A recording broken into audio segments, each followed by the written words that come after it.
Welcome back, everybody, for today's best bets, February 26, 2025. We've got one NBA game, two college basketball games. Quick update. Let's look at the scoreboard, how we did on Monday. We had another phenomenal day in college basketball. 14-8 overall. We went 2-1 on Monday. 14-8 overall. 11-5 in college basketball with two more strong wins. I got to admit here, I was completely kicking myself on Tuesday morning when I woke up because I placed these bets on my own accord a little too late. So the spread for the Kansas-Colorado game opened up enough that it was, I think the one I took was Colorado plus 7.5. So that hit on my own personal bets. The bet that I gave out to you guys, it didn't hit.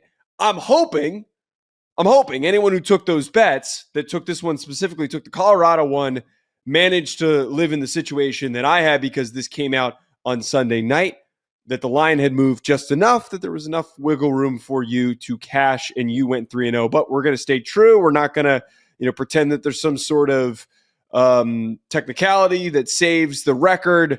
We're 14-8. We're 11-5 in college basketball, and we're going to be coming back hopefully with another 2-1 or maybe even a 3-0 day. Nope, we haven't gone perfect yet. That would have been perfect. That would have been the first perfect day. Eventually, one of these days we'll get there. All right, let's dig into these picks for today. Maryland hosts Michigan State. They're favored by 3.5. I've been toiling and going back and forth on which direction I wanted to go with this. And there were a lot of numbers that made sense to lean into Maryland. The fact that they're the better shooting team coming into this matchup, the fact that they're so good at home that they're 16-1. I'm going with Michigan State in the first part that really is sticking in my head. The way that they played this last Friday against Michigan, I know it's a rivalry game, but the way that they were so dominant against a top 25 team is incredibly notable to me. And when we look into and dig into Michigan State's performances this year and especially recently against top teams in the country and top teams in the Big Ten, they have played exceptionally well. And Maryland is a great team, but it feels like that they have not had that same degree of dominant success.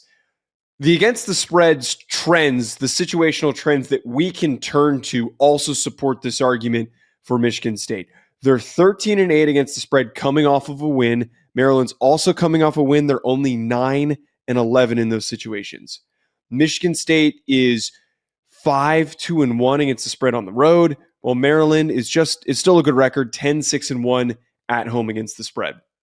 And we know on this channel, I love to bet on teams that are great rebounding teams compared to teams that are average to well below average. Michigan State, 14th in the country in rebounds per game. Maryland is 53rd. So I feel really good about the Spartans here. I think that they are going to be able to pull this thing out on the road. And at the very least, we're given a tiny little bit of a cushion here.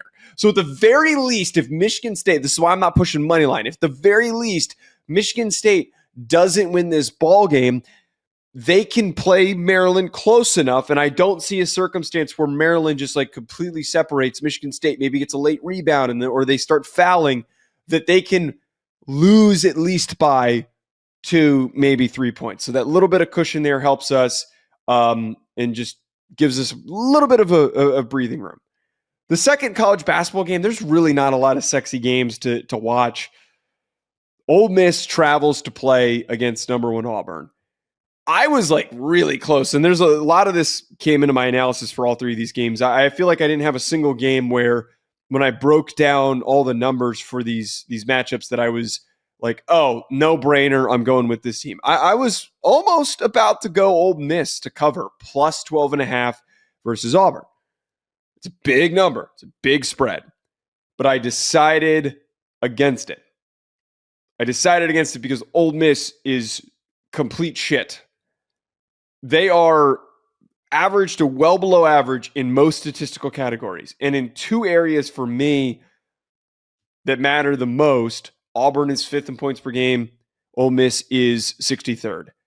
The largest point of disparity, Auburn is 27th in total rebounds per game, while Ole Miss is 237 in the country. They're not a great shooting team. They're not a good rebounding team. I don't even really know how they managed to have such a decent record in the SEC. They don't play well. They do not match up well against the premier teams in this conference. So I'm going to lean into Auburn. It's a big ass spread, but I think that they're going to be able to cover here against what is a very mediocre Ole Miss squad. Last game, jumping over to the NBA. Boston Celtics travels to play Detroit. Celtics are favored -4.5. I am going with Detroit in this game. Detroit right now is one of the most under-talked about teams in the NBA. This game is one of the few times that I'm dishing out a pick for a non-national broadcast. The national broadcast games on Wednesday, it's nothing sexy. I was almost going to do Spurs versus the Rockets. Wemby's out. Am I really going to be super locked in and paying attention to that? They're going to immediately start tanking now that Wemby's done. This is a battle and an opportunity for the Pistons to work their way up in the Eastern Conference seedings. If they play well, Cade Cunningham has been unbelievable. I'm really kind of pissed that this game isn't nationally broadcasted. I keep listening to a lot of these. I love listening to NBA podcasts. The Ringer podcasts are great. And it's really funny listening to them talk about the Pistons because they're sharing the same sentiment I'm sharing right now, which is we don't even get to see Cade Cunningham have this unreal run that he's having because none of the broadcast partners with the NBA had the foresight or even the desire to broadcast these Pistons games. But they're great right now. They're incredibly hot, just like the Celtics are. Two key contributing players that are likely out of this game. Al Horford is out. Al Horford, his role is not that significant, but he's out. Kristaps Porzingis is apparently questionable because he is sick. Don't know if he's actually going to play, but we don't know how healthy he is right now. Illness, it's a bit of a coin flip, but it's worth putting into this discussion. The one trend, after I looked through all the stats, they're pretty even down the middle. The Celtics are obviously the better shooting team. They're a great three-point shooting team. The Pistons are heavily dependent on Cade Cunningham. I'm a little bit worried for this pick because if they're able to play great defense against Cade Cunningham, there's not a lot of other options for them to turn to, unlike the Celtics where Jason Tatum's cold and then you just turn to Jaylen Brown or you turn to Derek White. There's just so many different ways that they are able to attack opponents. But Boston, both these teams are coming off of wins. Boston is 11, 28-1 against the spread after a win.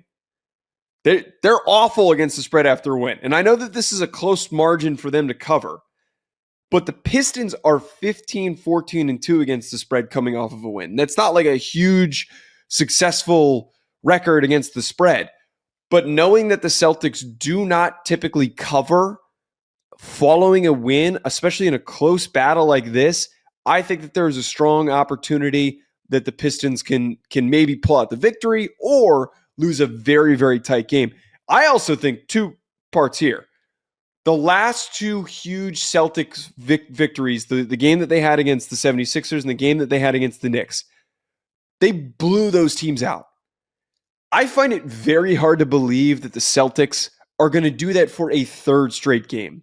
So I'm going here with the Pistons to cover -4.5. Let me know in the comments, who are you taking today? Let me know below, hit that like button and subscribe, and we'll talk to you later.